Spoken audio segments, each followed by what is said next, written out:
day po na sinasagawa po ngayon dito sa EBM Convention Center. Tayo po ay nagsasagawa ng health check kung saan ang mga kapatid ay maaari po makakuha ng libreng konsultasyong medikal, maging po ang dental at pati po ang pagpapa-optometrist po.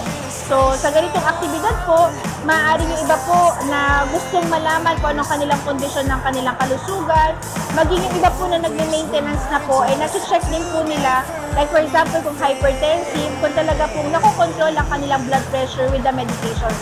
At ngayon din po, yung mga kapatid po na nakapagpakonsulta ng medical at dental, kung may mga gamot pong naireseta sa kanila, ay makakakuha din po ng libreng gamot.